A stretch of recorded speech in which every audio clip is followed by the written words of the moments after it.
This screen found, A to Z, contemporain, is parked in the shadow of the ruins looming overhead. This is the one our man pointed to. The glass on the side windows is tinted and covered with dust. You can barely make out the shape of the seat and two steering levers. It feels like you're peeking into someone's home residence. Inside it's private, cozy, warm, dusty too. You push the key and turn. It makes a cracking sound. Then the smell of cigarettes and perfume welcomes you. The cabin inside is plastered with old movie posters. Actresses smile from the walls. There's a radio transmitter in the front and a toolbox tucked under the driver's seat. Some tools lie scattered near the pedals. These are movie posters featuring starlets from long-forgotten films from the 20s, the teens, even the 90s of the last century.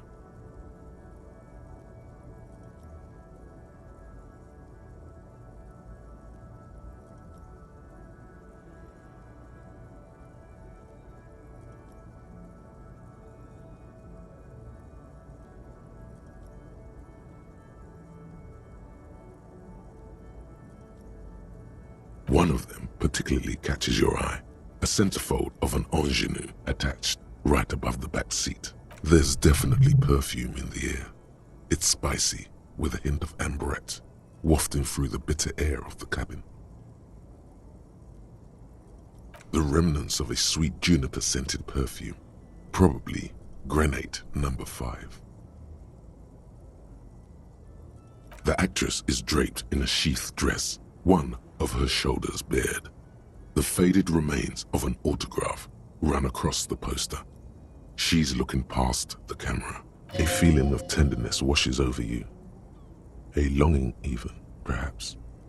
And gentle tragedy.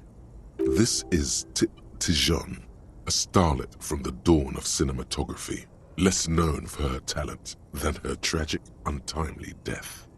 She wasted away in a drug den called Door to the River, not far from here, on Boogie Street, a mixture of cocaine and morphine. She was afraid of the world, and the camera, too.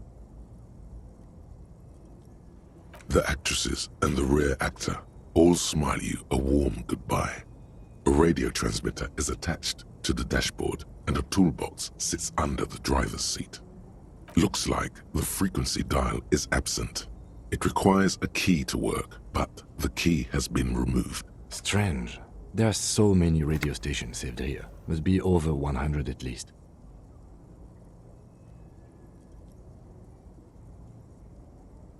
For contacting an entire fleet of lorrymen, for example. This is all shortwave, UW and UKV. Looks like we are dealing with an impressive organizational tool. The nerve center of a huge operation. With quite a range too. Doesn't look like it. It's completely inoperable without a dial key. The smell of 1,000 cigarettes, some dead actresses, and a rusty old toolbox under the seat. You wedge yourself under the steering wheel to get a better look. Seems like the few tools lying around here, a hammer, a pair of pliers, a rusty wrench, have been casually thrown there by the disorganized driver. But one odd detail does catch your eye. A piece of sandpaper has been glued to the throttle. Sandpaper adds extra grip.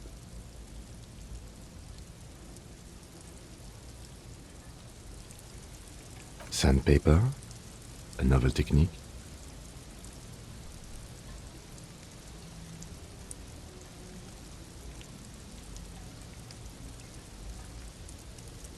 Yes? Do the honors, he thinks. Connect it yourself.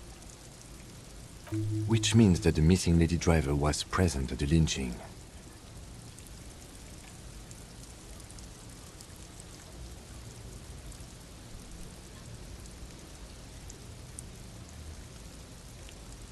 Looks like her, yes. Now we know for certain who is the missing 8th person at the lynching. Do you think that Hardy and his boys could also be involved in the drug operation?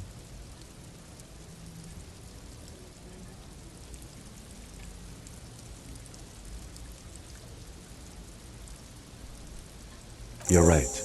But we should still go and see what Titus has got to say on the matter. Are we finished with the lorry? The movie stars are still smiling until a drawer slides out from the seat. It's empty, except for a folded newspaper. It's an issue of Périphérique from last Wednesday. A piece of paper falls out from its pages. It looks like an article ripped out from a radio enthusiast magazine. Complex mathematical equations explain the basics of something called the Ulan frequency system. The Ulan frequency system? I've never heard of that before. I know of FM, AM, UKV, but... The polarity slips back into its nest. The rest is as it was. Radio, posters, a trace of motor oil smell under all the cigarettes. He closed the rusty old lorry door. Great. I think we got everything. A word? All right, we've finished here. Let's quickly debrief and go over what we found, so we don't do it in front of the company rep.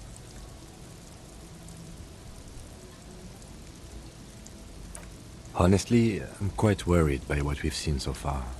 The evidence seems to point to a rather extensive and well-organized operation. I'm especially intrigued by that radio transmitter, particularly the sheer number of stations it can connect. Looks like this alleged drug trade casts a wide net. This means it's well-funded.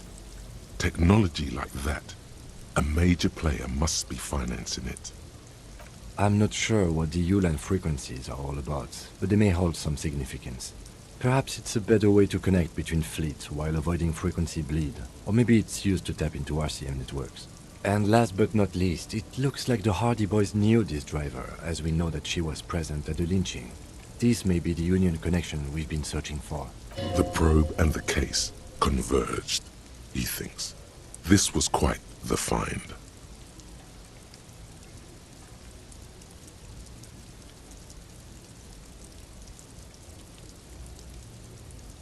We should return to the murder case, see what Joyce tells us about the lynching. When we are done for the day, I call my station and suggest our narcotics department look into it. There are more than enough grounds to start an official investigation, sometime later when we are done here. We do not want to get... The fact that one hasn't started already gives me pause. An investigation, I mean. Especially if the Madrid grouping is involved, and I can't imagine they aren't. It's certainly worrisome. All the same, I don't like the idea of internal affairs descending on the matter. That won't help anyone either. As elegant as they are, I don't think they are relevant to the drug trade. Yes, well... Unimportant. Like Joyce told us, yes, logistically. But don't expect to bust this open during our stay here. At best, this is an angle we can use against them, to other ends, as extra ammunition. Debrief over, after you.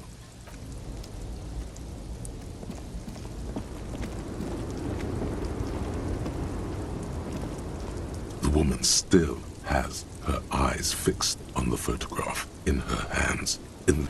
If you want her attention, you may need to be more forceful. Where am I? Who are you?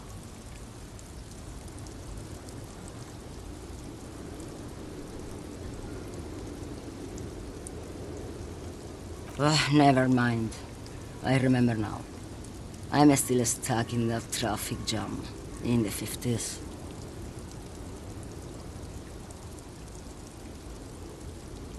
Back in Mecca, during the time of the revolution. The sidewalks and cafes are filled with young people. I was on my way to see a new Boyadero picture starring Gabriel Buendero. Until you came along, that is.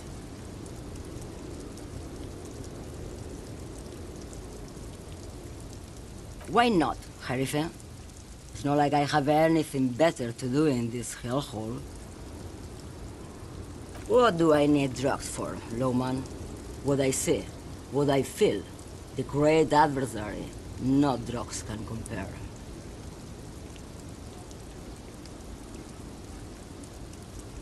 Yes, there is a protagonista and an adversario. I am on the side of the adversary. There's no coming back from that hole. Those epithets are familiar somehow. The great adversary, the great unrest. Then what were you? Maybe if she thought you're corrupt.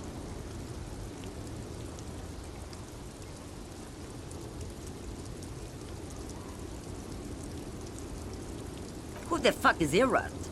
Ah, and what do I care about the union boss? He's no Gabriel. He's no Franco Negro. He's not even Hermenegildo the Hound. Maybe. Probably not. Makes no difference to me either way. Just this month, I made half a dozen trips from Saramiriza to Grad. On the U41A. What do you think they take from Saramiriza to Grad, Lowman? No, Lowman. Diamonds.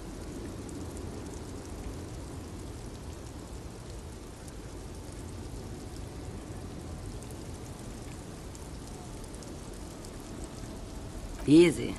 He's the skinny man who thinks he's a poet. Never trust a poet. Also, he's the only one I can see from here.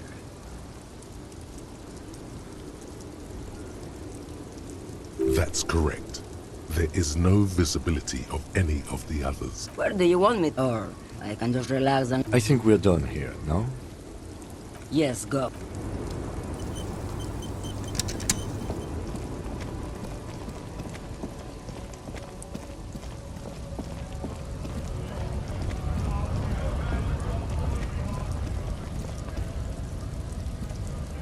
A lorry stuck in the traffic jam. This big, heavy Grad-made machine is well kept for such a... The windows are clear. They've been recently washed. You can see a lorryman's cabin with the driver has adorned his space with a substantial collection of a large metal pendant hangs from the rear view mirror. The pendant features a sun crown with wavy rays. It is the seal of Royalist era Revachol. The back end of the cabin has a small perch to sleep, large ashtrays. There are several suns and wheels sewn into the curtains. A book with ragged edges catches your notice. The front cover features a large, muscular man. The title reads, Man from Eamdal in the Lost City of the Pygmies. Racist nationalist paraphernalia. Not unusual in this part of town. This is our guy.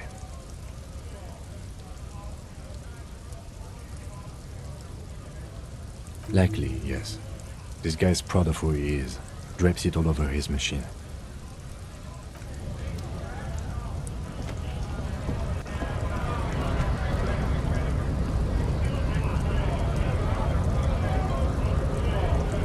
Break the work!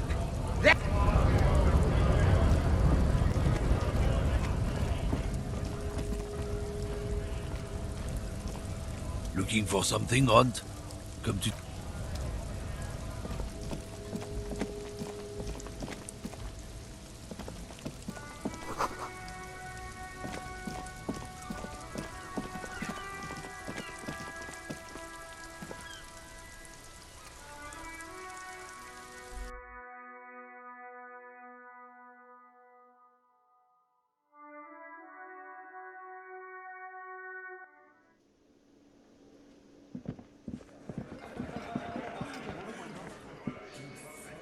Look.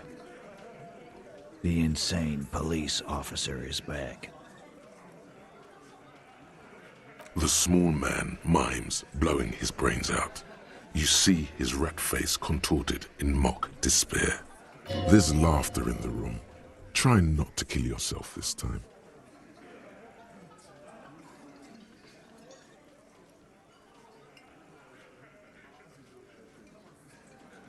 Like hell you have. There is no local drug trade. This place is as clean as a rifle. Go back to Jamrock and ask the local junkies how clean your streets are in Precinct 41 Kilos. We'll do that. In the meantime, did you know that there's an abandoned lorry at the intersection that was used to move raw ingredients for drugs from Terminal B to Jamrock? The person driving it was present at the hanging. It was one of you. We've connected the footprints. Detective, do you want to deliver the coup de grâce?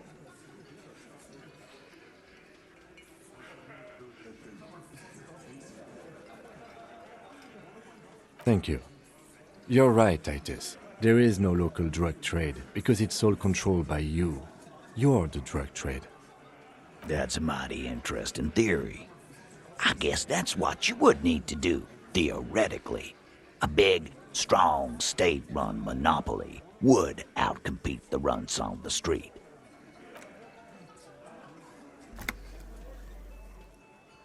You would need good, trustworthy people to take their place, of course. Hardy men to run such a monopoly. For the good of the community, of course.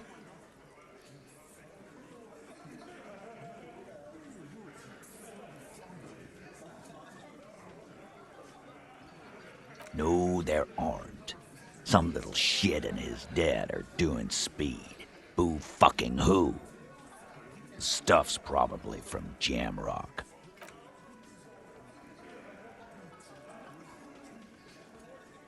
Theoretically, of course.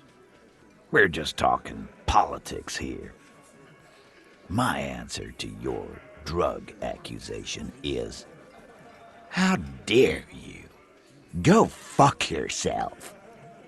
Not quite yet, Mr. Hardy. There were 8 sets of prints on the crime scene. There are only 7 Hardy boys here.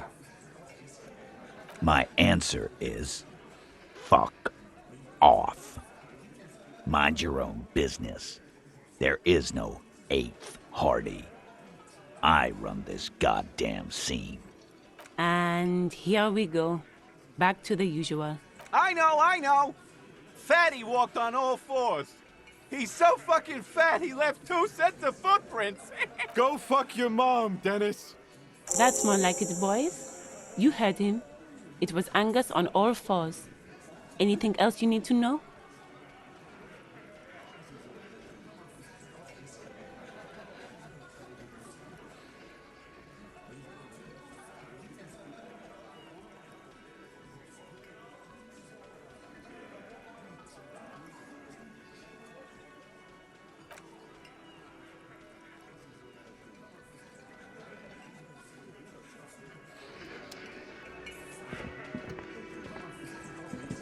I've got nothing to say to you.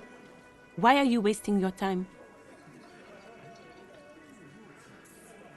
I am not. You could be Liz. You could be anything. You could even be a model. Even a mod? Glenn, I went to law school. I am an attorney. He's right. With a face like that, she could be on the cover of Le Debutante International. Please, do. It's not her. She's not a Hardy girl.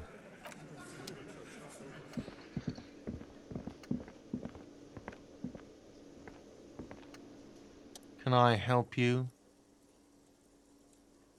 Another thing. Great. I love those. Yes, and the phone company is taking its sweet time sending someone to fix it. Losers. Who told you that?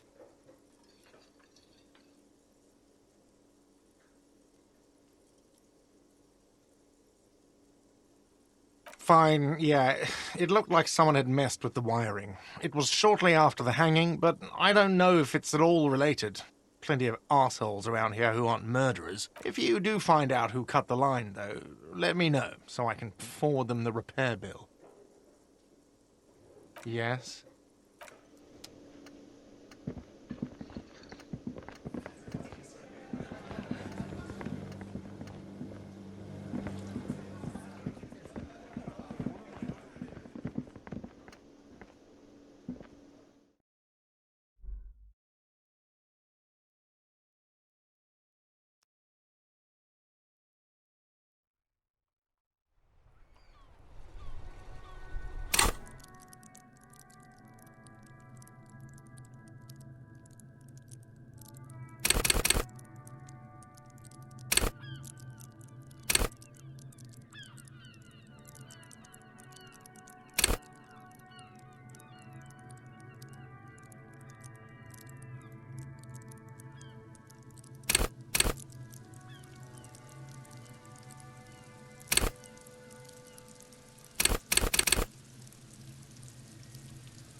You're back.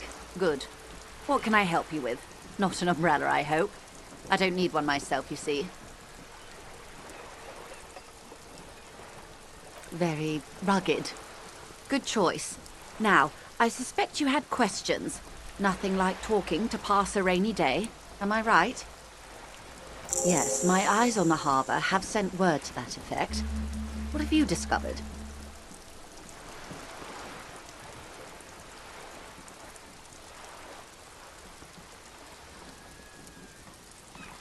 It doesn't really matter. And I do apologize for the surveillance. Wild Pines can't afford to be blind at a time like this. One of the tall buildings overlooking the roundabout, most likely. That would give them a read on the entire quarter. In any case, it's a relief to know someone has looked into it. If I may ask, will there be an official investigation? I assume you discovered there is an operation. If there is an investigation, it will be part of an ongoing operation, subject to confidentiality. I'm sure you understand. Of course, detectives. In any case, you've held up your end of our arrangement. I trust you with the rest. Now it's my turn. I wouldn't normally break protocol like this, but the situation demands it. If you don't solve this murder, I'm afraid we may have a bloodbath on our hands.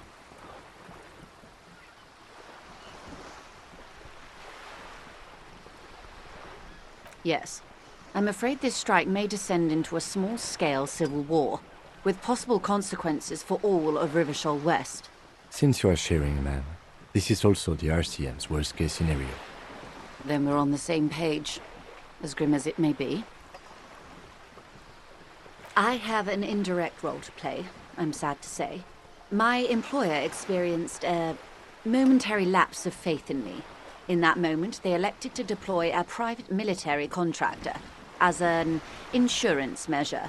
They called it my security detail. They were dispatched after I relayed the union's initial offer. Every worker a member of the board. I tried to convince my employer it was simply a piece of rhetoric and not a serious demand, but the stridency of it seems to have spooked them. Absolutely not.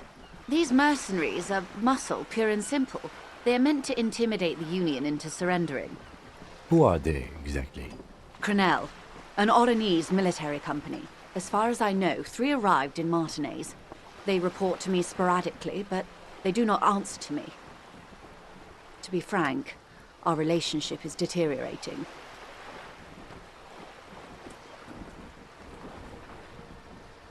They wear ceramic armor, have semi-automatic weapons, and years of combat experience. They also have trauma and stressor disorder, and no idea how to conduct themselves in an urban civilian environment. So, what happened? The story is, one of them, the Colonel, I don't know his real name, sexually assaulted a local woman while he was drunk and separated from his unit. This allowed some of the more militant Union members to subdue him. He was taken out behind the whirling in rags and lynched last Sunday night. Nothing. Mr. Clare refuses to let me into the harbour. I have not been able to discuss this matter with anyone there. The remaining 2 Crenell contractors carry out their orders, for now. It's a smokescreen. In secret, they are conducting an independent military tribunal into the lynching. Once this investigation is concluded, executions will follow. What is the nature of this so-called investigation? Whether to execute one, some, or all of the Union militants.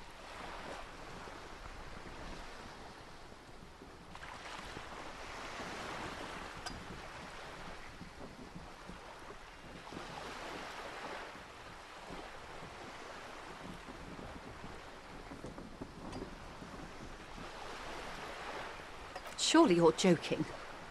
These people are killers. My only hope is that yours provides a single, concrete suspect before they indiscriminately pick theirs. Simply put, if you don't pin this on someone good and do it fast, they will identify and execute everyone present at the lynching. This in turn will force the Union to respond. The débardeurs have over 2,000 men. It will be 1,000 to 1. Have you ever seen a Hornet invade a beehive, Lieutenant? It's not pretty. The Serai's giant hornet, the the world's second largest insect, can kill 40 honeybees a minute, while a group of 30 can decimate an entire hive of 20,000 bees in less than 4 hours. These men work in tandem using semi and fully automatic firearms. Their armor is virtually impenetrable to muzzle-loaded weapons, even yours. Most Union workers don't have guns at all. As I said, a bloodbath.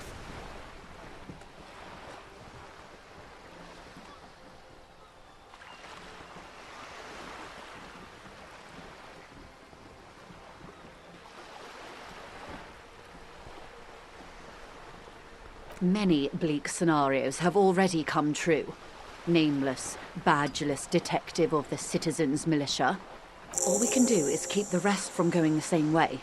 One single concrete suspect delivered into civil court, and I may be able to defuse this situation.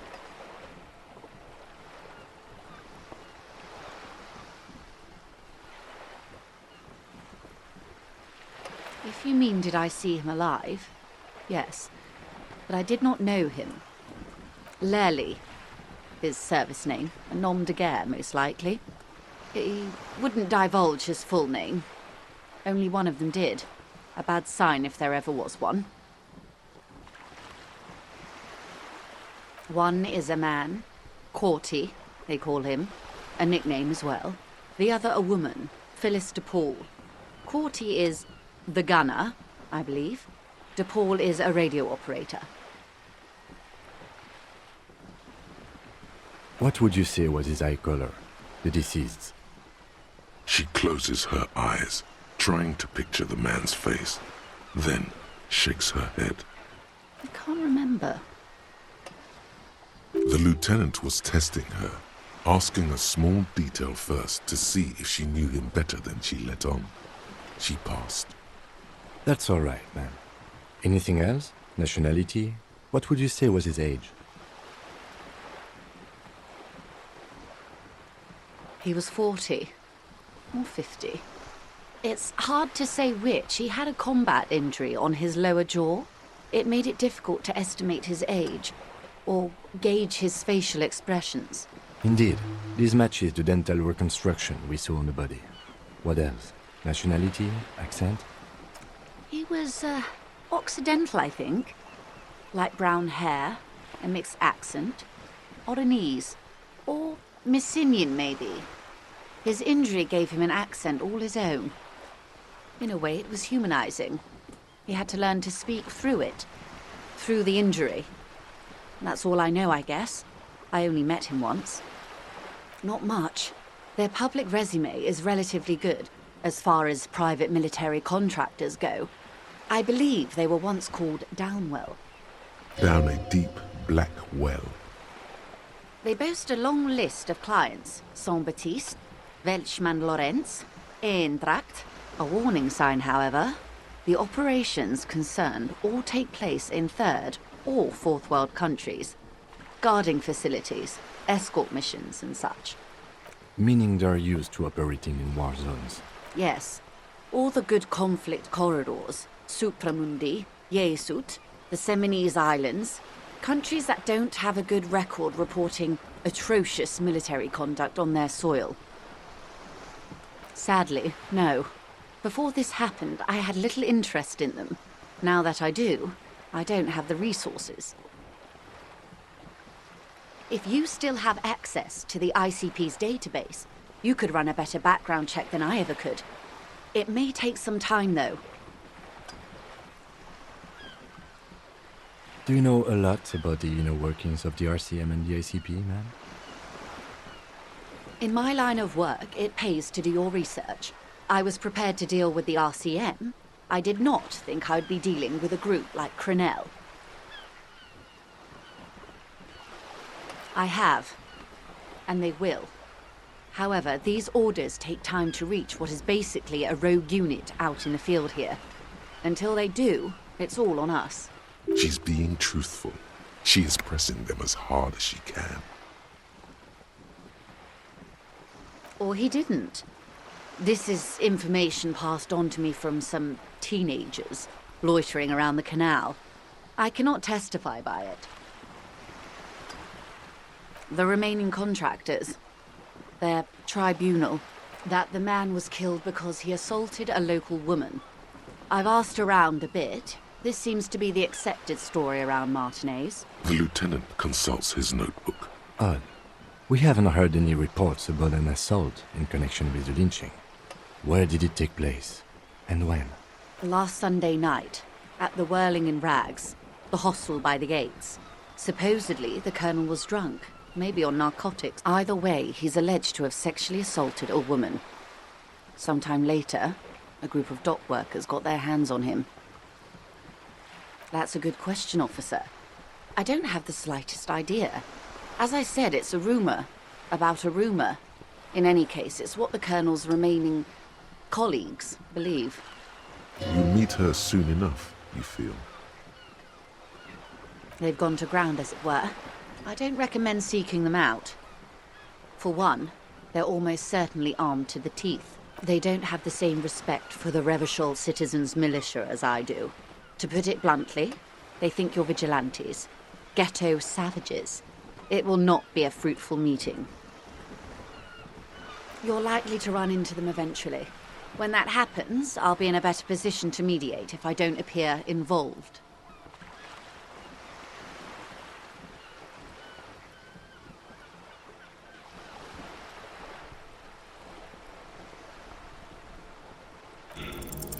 This is so embarrassing. You have no idea.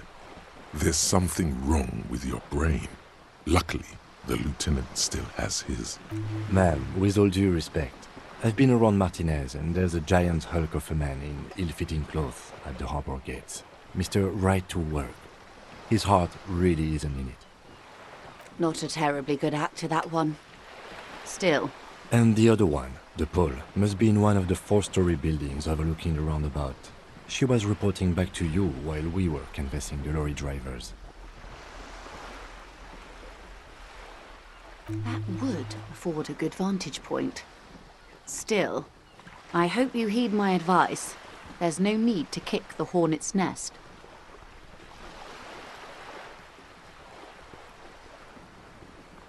Until the executions start? Truthfully, I don't know. They don't report their progress to you? Not on this matter. I'm afraid they consider this a personal initiative. 5 days, not more. Maybe sooner. It's a matter of days, not weeks. I am sorry to have been the bearer of bad news. If there is anything else I can help you with, please ask. She reaches for the photo, takes it, then holds it in her hand. For about half a minute, in silence. It was taken with a Trigat not long ago. This is the man's upper body.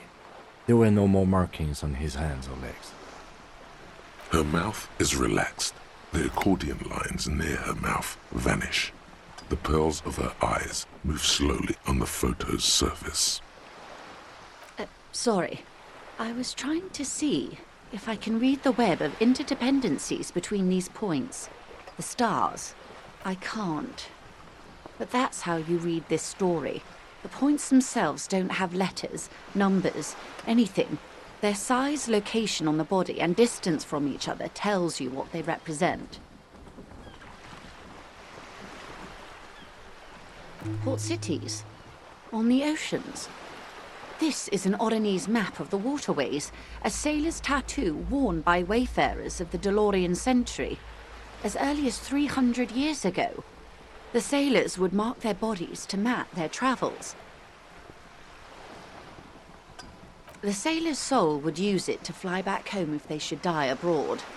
This is a sort of contraption to be reeled back in by. The silver cord, they would call it. Where is he now?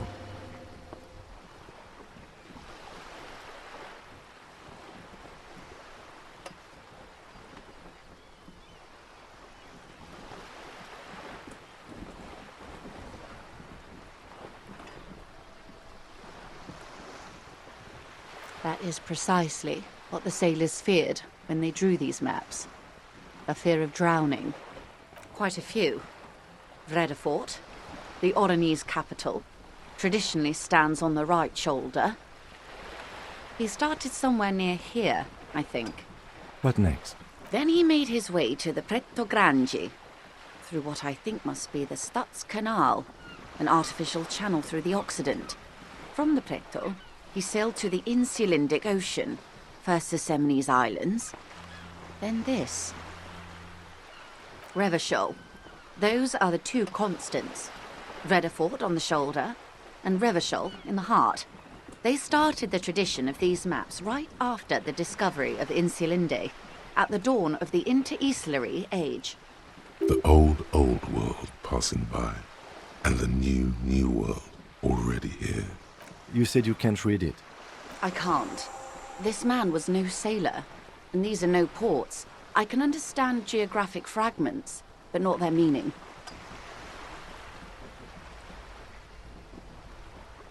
His platoon members? The other contractors, though I do not suggest you go and show them. Surely there are other people to ask about the tattoo. This is not necessary to complete the task, officer. It's a dangerous side task. Search elsewhere.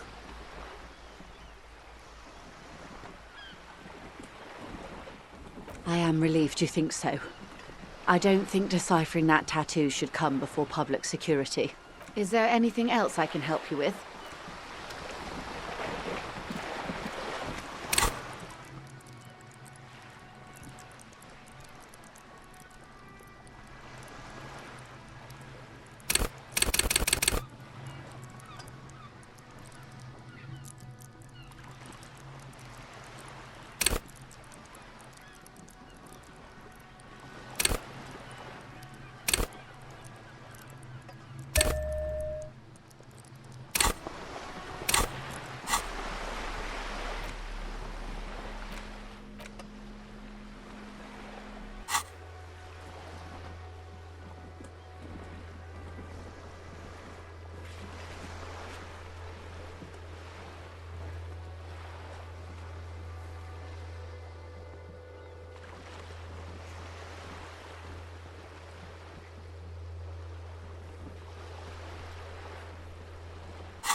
Inside, you see a set of steering levers, a radio microphone, a pull-out toolbox, and the soft glow of the fuel preheater gauge.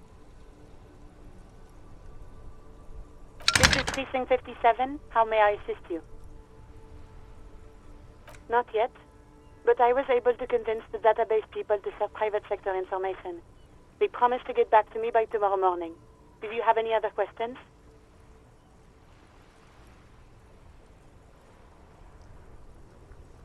Just a second, officer.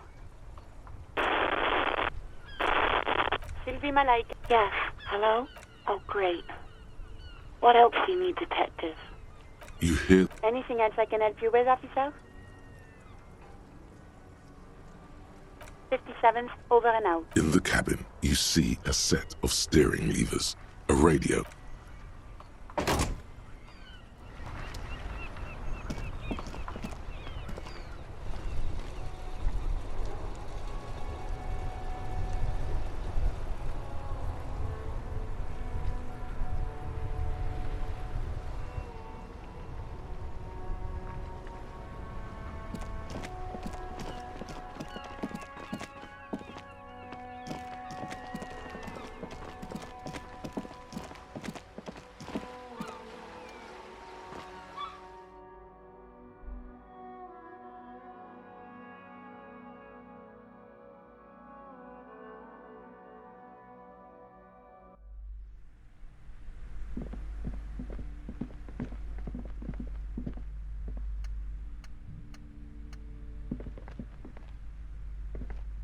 Shelves full of biographies of famous people, whoever they are.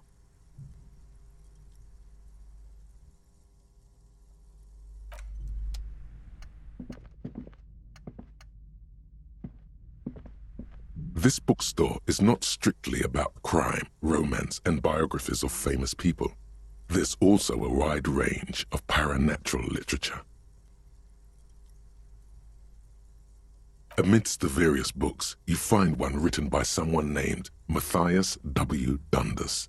These three things are very important. The point of the book, and many others on this shelf, is to give people medicinal advice in situations where they don't have access to paid health services.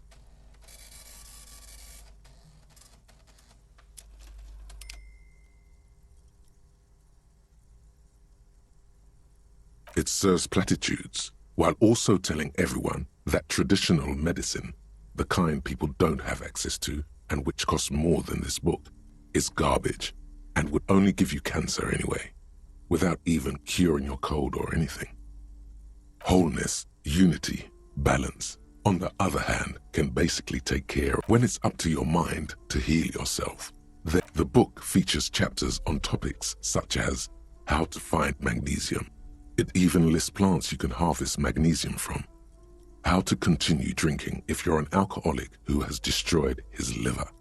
And there's even a chapter on the ancient Seraïs tradition of using duck gallbladder preservatives to treat and prevent sexually transmitted diseases. This is just mundane garbage. What's even paranatural about this?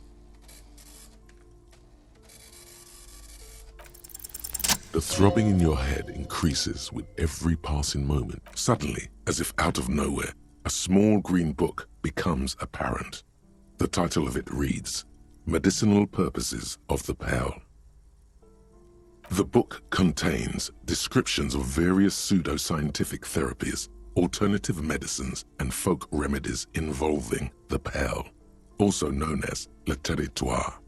For example, it recommends vigorously swatting one's naked body with a venik or hand broom, made from the leafy twigs of a young birch tree from the near pearl. It is supposedly invigorating and good for the circulation. It also recommends consuming distilled spirits like vodka or whiskey that have been aged in the pearl. Readers are instructed to cover these jars in a shallow hole just inside the pearl and leave them there for 30 to 60 days, depending on the potency desired. Among other benefits, it is alleged to restore a damaged liver to perfect health. That seems improbable.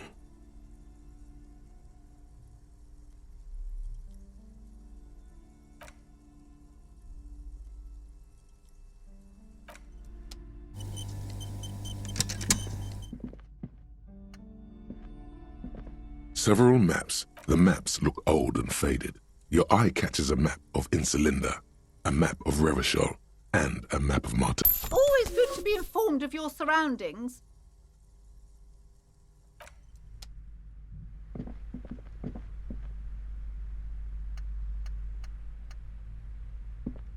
Shelves filled to the brim with crime novels featuring the supposedly crime fiction. These books greatly overstate the excitement of police work, glossing over how long it takes to actually follow up on leads and eliminate dead ends. What's more, they completely ignore the psychological hardships of year after year coming into contact with people during the worst days of their lives. Not a single mention of all the stress this work creates upon the officer's family. Detective fiction just doesn't tell the truth at all. Now, would you like a list of all the books found on the shelf? You see Dick Mullen on the job. A killing is declared. Dick Mullen in the murder house. The final case of yes, the tragedy called. After all this, you still haven't found the answer to the one question that matters. Who is Dick Mullen? Your attempt to grasp at the answer fails. It seems very close by, pulsating just out of reach. Oh, you're a police officer, apparently.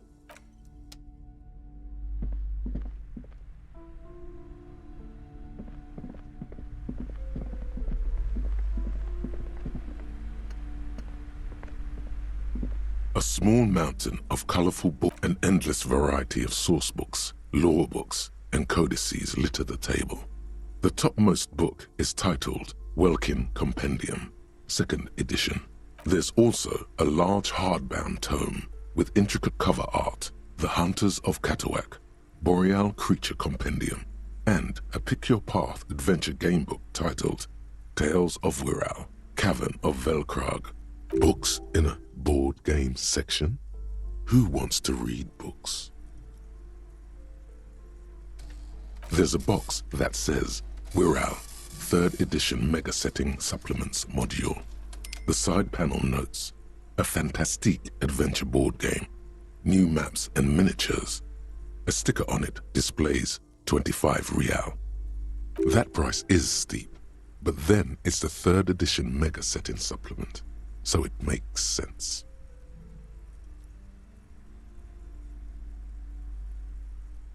An endless variety of source books, lore books, and codices litter the table. The topmost, there's also a large hardbound books in a board game section, a towering mountain of colorful board game boxes, and the display rack is brimming with worn paperbacks featuring an extremely rows and rows of Heimdall men. Blur your maybe 100? Man, not even close. Man from Heimdall in hell. Man from Heimdall and the forest, nothing of interest. Only silence and the cosmic background pain radiation.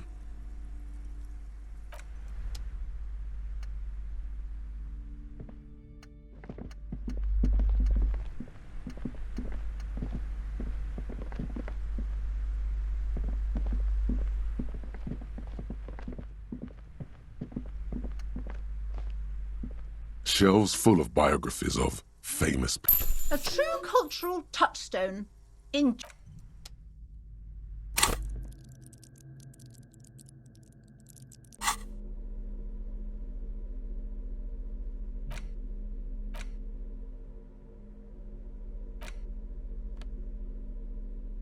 The worn map features the patchwork grid of the streets of Martinez. With directions, your finger moves through the various streets. Across Rue de Saint-Ghislain and Rue Saint-Cyp finally come into a halt on the spot where you are currently standing, although the map gives no such indication itself.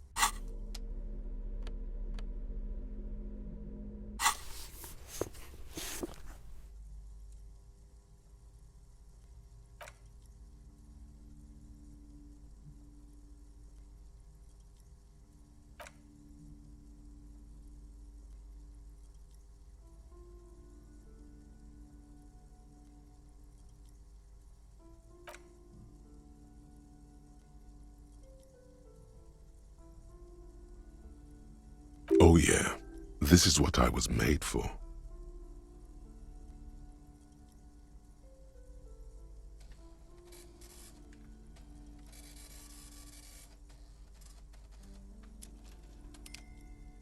A pop quiz is a short examination designed to test your knowledge. Thanks for nothing. Dolores Day. Dolores.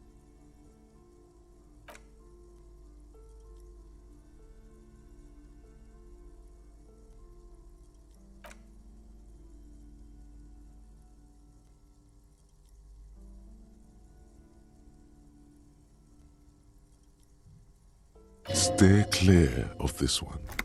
There's something terrible about this one.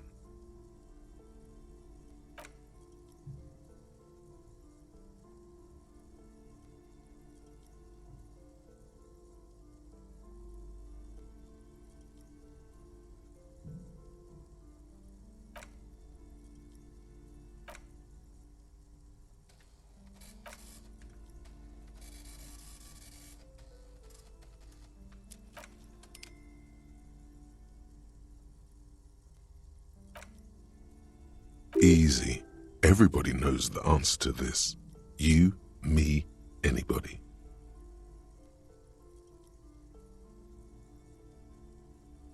And innocence is the highest category of historical personage in the world.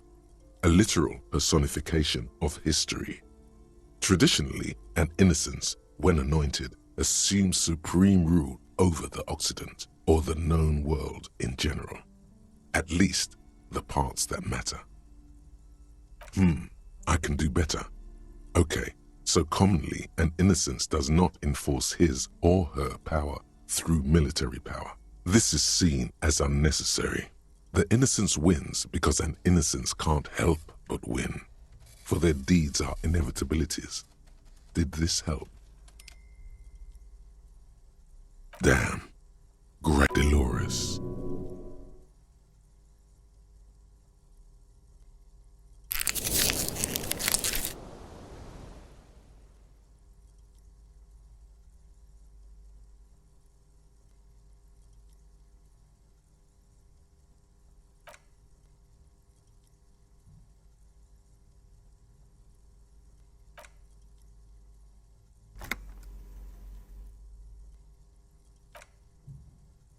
Got it under control. No problem. Solid on this one. It's widespread historical information.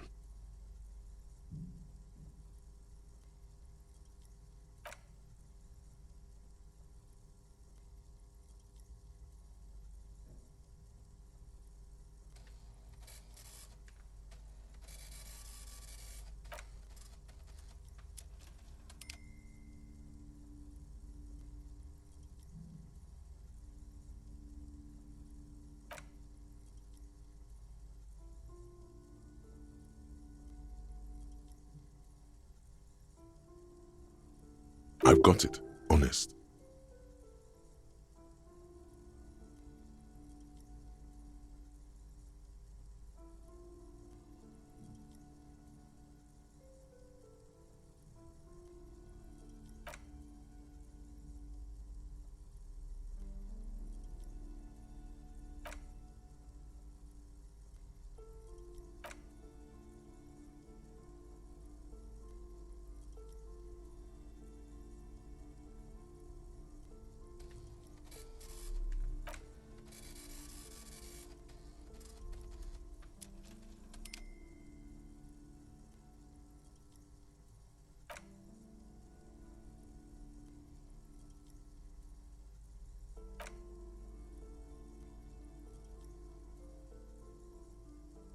You would have done better if you just left Dolores Day for the end.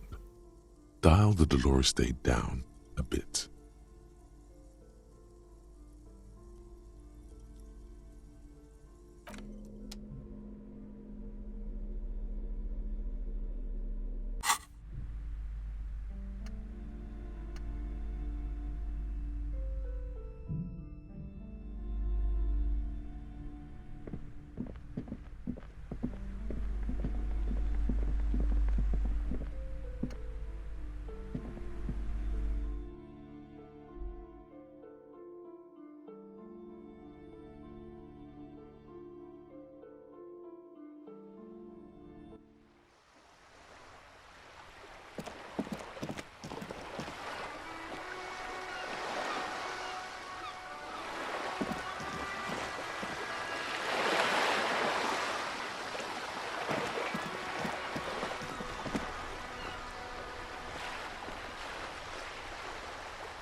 Hola, Wandering Man. How can I help you?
This is the night what the chair is not as austere as the rest of the booth.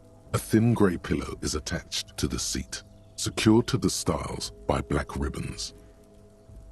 Stale air floods through your nostrils. The drawers are empty, save for old timesheets and receipts. What? Oh boy, where to start? Elevated risk of dementia, mini strokes, prophet's disease, sudden death. Maybe this was a bad idea.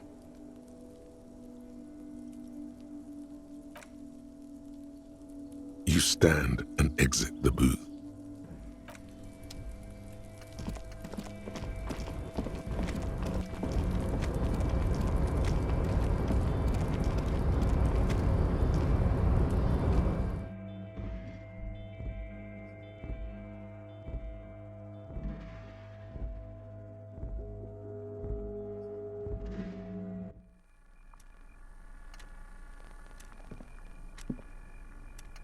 The already familiar cold touch of plastic welcomes you as you pick up the handset. The already familiar cold touch. It's unclear whether you actually have muscle. Sure, why not?